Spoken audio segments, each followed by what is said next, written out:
Arnaud et moi, José Torres, allons vous présenter quelques titres de vacances pour le tourisme. Pour les gourmands, c'est la maison Antoine. C'est dans la place Jourdan située dans le quartier Etterbeek. Ils cuisinent de la nourriture rapide et ils sont connus pour leurs célèbres frites. C'est ouvert tous les jours. Ils ouvrent à 11h30 et ferment à 1 du lundi au jeudi et le dimanche. Le vendredi, ils ferment à 2h. Ensuite, c'est chez Léon. C'est un vieux restaurant avec plus de 100 ans et ils sont connus pour leur mode. Il se trouve près de Grand Place et est situé en Vancouver Street. C'est ouvert tous les jours, donc il ouvre à 11h30 et ferme à 23h. Mais les samedis et dimanches, il ferme à 23h30. Finalement, c'est le Perroquet. C'est un bar typique de la Bruxelles où vont de nombreux touristes. Ici, vous pouvez manger de délicieuses patates et salades. Ce bar est situé dans le quartier Le Salon en rue Water 31. C'est ouvert tous les jours. Il ouvre à 11h30 et ferme à 23h.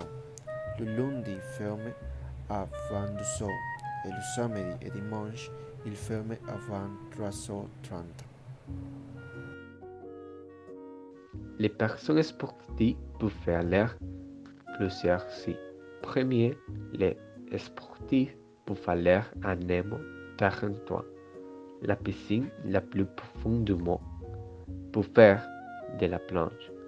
L'entrée coûte 25 € pour les plongeurs experts et 45 € pour les non-experts. Deuxièmement, ils peuvent aller au ski-park de Usoklina pour faire du patinage au BBS.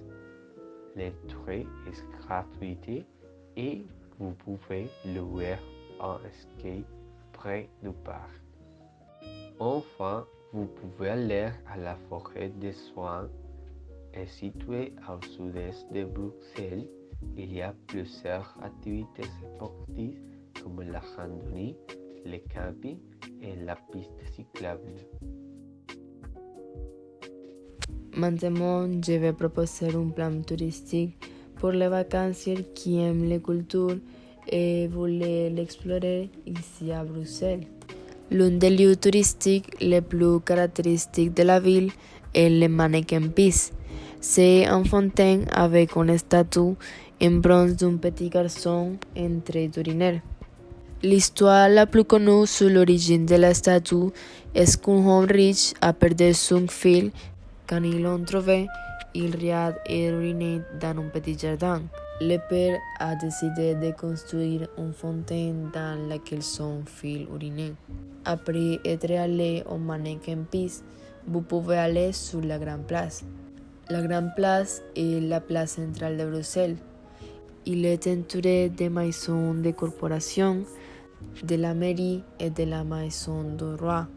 La Grande Place est considérée comme l'une des plus belles places du monde. Aussi, la Grande Place de Bruxelles a été inscrite sur la liste du patrimoine mondial de l'UNESCO. Finalement, vous pouvez aller à la Mini Europe. La Mini Europe est un parc situé à Bru Park, à Bruxelles. Dans ce parc, vous pouvez trouver des maquettes des monuments les plus célèbres d'Europe.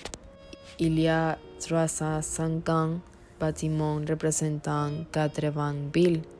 Citons par exemple la Grande Place, la Tour Eiffel, l'Arc de Triomphe, la Fontaine de Trevi, etc.